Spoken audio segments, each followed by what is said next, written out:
It's When Fists Fly with Big Nige. I'm here with a middleweight boxer, Denzel Too Sharp Bentley. How are things with you, my brother? I'm good, man. Just chilling in the bubble, man. Just getting on with life, Yeah. man. I bet that's one of our first questions. What's life in the bubble like for you? My third time, so I'm getting kind of used to it, but it's definitely boring, man. But Mm. I'm getting used to the boredom, but time just drags in there. It's moves so slow. Like I just want to go to bed and wake up tomorrow and then do it again. But yeah. I hear you, man. I messaged you earlier and I was like, how's things? And he said to me he was training. And I'm thinking, what are you doing training? But then obviously now telling me in the bubble what life in the bubble's like, that's the only thing you can really do, to be honest, isn't it? Yeah, literally, man. Just work out, make sure my weight's good, and then chill. But nothing heavy though, just making sure my weight's good. So yeah, man. Yeah, Makes the day go by a little bit. yeah, I hear that. I hear that. What's training camp been like for you then, man, these past few weeks? It's been good, man. It's been good. It's been good. Been hard, been challenging, but ultimately, I think it's been good, man. I think I've had the right training for this fight, so looking forward to just putting on a show, man. Yeah, I hear that. Let's just talk about the first fight. So I remember when the judges said 95-95, I saw your reaction, yeah? And I don't know what you muttered, but I don't know if it was a swear word, but he was like, what? Like, he was wilding out, like, and I'm thinking, Yeah. how's that a draw? How's that a draw? But then when I think about it, fast forward until now, and what's come of that fight, how much of a blessing was that judge's decision to call that fight a draw, and what's come about It's since? mad. It's mad. It's mad. I've been saying it that it's actually a mad blessing because we're fighting for the British title now, and I'm headlining. You know what I'm trying to say? Like, if I just got the win, I wouldn't be fighting for the British title, and I wouldn't be headlining. So, like I said, I've got to take the rough with the smooth. I didn't want the draw. I didn't want it on my record. I wanted the win that I felt like I deserved. But at the end of the day, it's put me in a better position now, isn't it? A lot of people are talking about the fight. A lot of people were excited about the fight. They enjoyed the fight. And more people are due to tune in this time around because those that missed the first one have seen all the hype about it now. And then they're going to tune in and then now I get to put on a better performance, a more experienced performance, and just a more devastating performance and, you know, bring more hype to my name and be in better fights from here on off. 100%. Now, you turned pro 2017, yeah? You've been a pro now for Yeah. 3 years. Did you expect in that time frame to be headlining a show, your profile to be buzzing on social media, and obviously to get a WBO world ranking? No, I'm not gonna lie to you because remember I went from some mad amateur background. I had 17 amateur fights. Yeah, I remember you telling me. But like I've been in the gym since I started like boxing properly. Like since I took it serious, I've been in the gym like learning and progressing and all these things. Like I was at Peacocks about a year and a half before I actually turned pro. Wow. So like I've dedicated myself to this. So like, listen, everyone deserves a shot at what they work at, but I put in work for this, man. So it's not like it's come by luck or I'm just lucky enough to be in this position. Yeah, you do need a bit of luck, but at the end of the day, I'm grateful, man. Like I just gotta thank God that more time because at the end of the day, people put in a mad amount of work and don't even get an opportunity to. Like some people can't fight this year. I boxed 3 times and I'm headlining for my first title. Like my first title was in the headline. I'm headlining the show for my first title. Like how often do you hear that? Unless the person's been a standout amateur or went through the Olympics or all of them things. So a mixture of, you know, the pandemic doing me justice and me staying focused and dedicated through the pandemic and obviously also a testament to the work I put in a short amount of time to get to where I am. For sure. That's what I was going to say, actually. This pandemic, certain fighters haven't even fought once. This is your third time fighting. You fought obviously the Heffron the first fight, and now you're fighting again. Like, this pandemic literally has been a blessing for you. Like, it's like, in a sense, it's like what God has planned for you in a mad way, really. Like, I benefited from it, man. Like, in all honesty, you're right still, because I even like this year when the pandemic hit, we didn't even know when boxing was going to be back, let alone knowing who's going to be able to fight or be out, whatever. Just getting out once this year was calm. I said to myself, if I get out twice this year, that's perfect. Like, the end of the year, fighting twice. I'm fighting 3 times, bro. And I'm headlining 4 titles. Like, even after the last fight, I still didn't think that. Yeah. That's how mad it is. Like, even after the last fight with Mark, I didn't think, okay, it will headline. I threw cheeky suggestions like, oh, the headlining, yeah. But I didn't, like, if it didn't, I wouldn't be like, oh, it deserves to be headline. I'd just be like, yeah, it deserves to be headline, but it is what it is. I know you need the numbers. Like, we're headlining for the British title. Like, it's crazy, man. Like, I can only be grateful, bro. And I've got to go out there and show how much I appreciate the opportunity and put on a performance. I can't just be lazy about it or like just take it for granted. You know what I mean? I'm not taking it for granted, man. 100%. Let's take it back to the first fight. I'm not going to go into too much of details because I've seen your interviews with other people and they keep talking about how many rounds you think you won, how many rounds you think he won and whatnot. Yeah. There's 2 rounds that specifically for me were the talk of the fight in general. Obviously, the round 2, when you knocked him down, and obviously round 9 when he caught you when you got caught in the corner and he caught you on the chin. First and foremost, you held that easy, light work, so ratings for that. But let's talk about round 2. You dropped him, and in my opinion, from then on, I thought this is your fight to lose, basically. Do you think after you dropped him, do you think there was a sense of complacency in terms of obviously how it ended up turning into a draw and obviously you getting caught in the round 9? I think getting towards the middle rounds, I started drifting off. Not straight after I knocked him down. After I knocked him down, I thought, yes, this is my fight. I started drifting off. I thought in my head, I'm up. I can cruise a couple of these rounds. I ain't got to go so hard. I could just make him chase me. But he done a good job catching up because in the middle rounds, he was, getting back into the fight. And then I think I had a good 8th round. And then the 9th round, I was having a good 9th round until I got caught.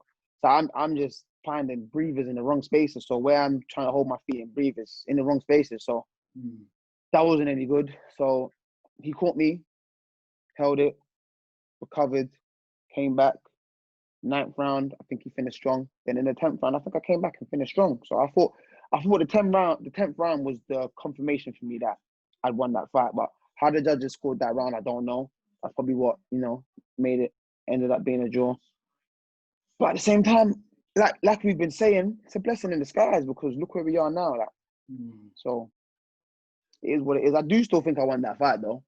I agree. I hand them out. I'll tell you that is you won that fight, but you got complacent, bro. I'll tell you that through. Yeah.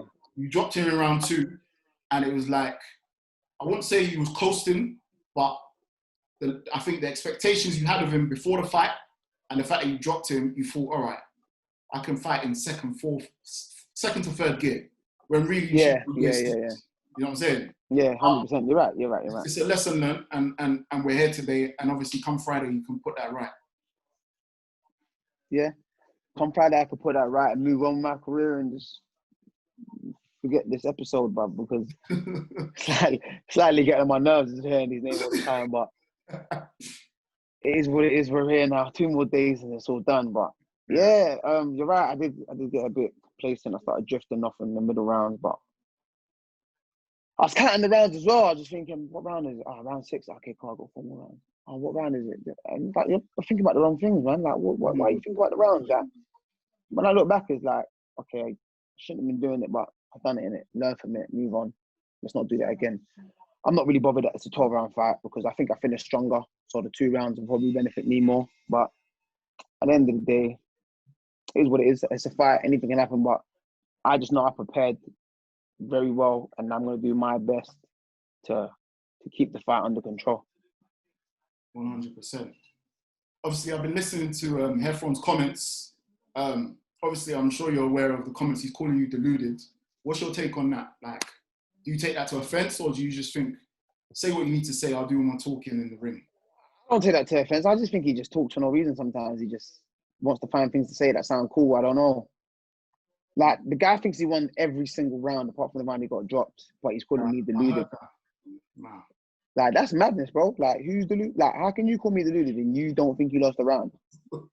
That's so I can't take nothing like that to heart because the guy's what I'm gonna say? Like, how can I take anything he's saying to heart or take it personal? Because he's just talking for the sake of talking. Well, So, yeah. Listening to him though, there was one thing that he did say that caught my attention. I was thinking, do you know what? That's a good point. He said, obviously, with the interview with BT Sport, he said this time round, he's prepared for you in every shape or form. So he's perfect. The first fight, he only prepared for you to come forward. And obviously, when he was fighting on the back foot and literally just slipping and moving, it took him a while to adjust. But this time, he's prepared for you on the counter, on the front foot, and the switch style. So my question to you is... He's lying. My question to you... Yeah. My question to you is, obviously, I've seen a few of your fights since you turned pro, and you're a come forward fighter. You go for the jugular. But obviously, do you think you gave him too much respect in the sense as, because obviously he's branded as a big puncher? Do you think, you know what? Let me not risk that, and let me show off my boxing skills and show a different side to my game? I was wary of obviously the power, obviously going in there, but I just felt like it would be easier to box. I felt like if I was to come forward and have a fight with him, I'll be doing him a favor.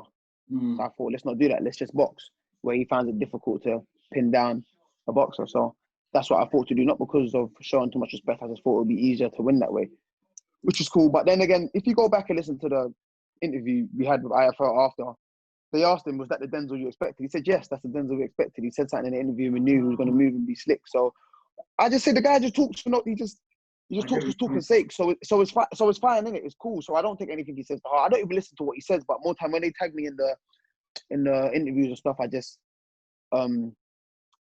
I'll watch the clip or read the headline and it's cool. But colours of what he's saying, because that day, I remember that day, not that I've watched it, but I remember him saying, listen, yeah, that's the Denzel we expected. He said something in the interview and we knew he was going to come and box. So the fact that he said he thought I was going to come forward isn't true.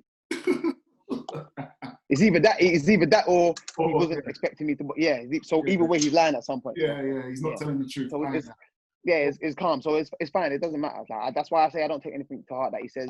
You can call me deluded. You can say I'm a runner. You can say all these things. I find it funny. It's nice for the the little edits and that. Yeah, for sure. Like I said, you're trending, bro. You're trending, and it's like, bro, honestly, it's a beautiful thing to see. Obviously, I remember when you first got when you told me you was getting signed to Frank Warren, and I was thinking, all right, cool, big step. Let's see how it goes. And then from then on, you've gone from strength to strength. Another thing that he said was he threw his best shots at you, and he says he rates your chin. Even the trainer was like, he said how you've got a style that works perfectly for you, and it can be awkward for others, but this time they're tailored this time to try and to work that out, basically. That's fine, but you can't work me out unless you're sparring me. Like, it's fine though, it's calm, but I could do more. I just got in my mind set to what I want to do, but I'm a fighter that just fights off how I feel, man. Like, if I get there on a night and I'm feeling a certain way, that's what I'm going with. Do you know what I mean? Yeah. But ultimately, I've got an idea in my head of what I want to do, but you got to suss out on the night anyway. Like, I could think I want to do this, and then when I get there, you get in the ring and you can't do it. Do you know what I mean? Like, you can't. They're not letting you do what you want to do, which they shouldn't. That's their job. But even when I say, I go off based on how I feel, it's not like I'm just going to go in there and start doing the madness. It's all related to what I've learned. It's all related to what I've learned in the gym. Yeah. So anything I've learned in the gym or been brought up doing in the gym, based on that, how I feel is how I'm going to box based on what I've learned in the gym. Do you know what I mean? If that makes sense. Yeah, no, I get what you mean. Obviously, it's been a long, grueling camp. What can we expect in the rematch that obviously you weren't able to fulfill in the first match? Stoppage. I hear that, and I look forward to it. Last question, my bro.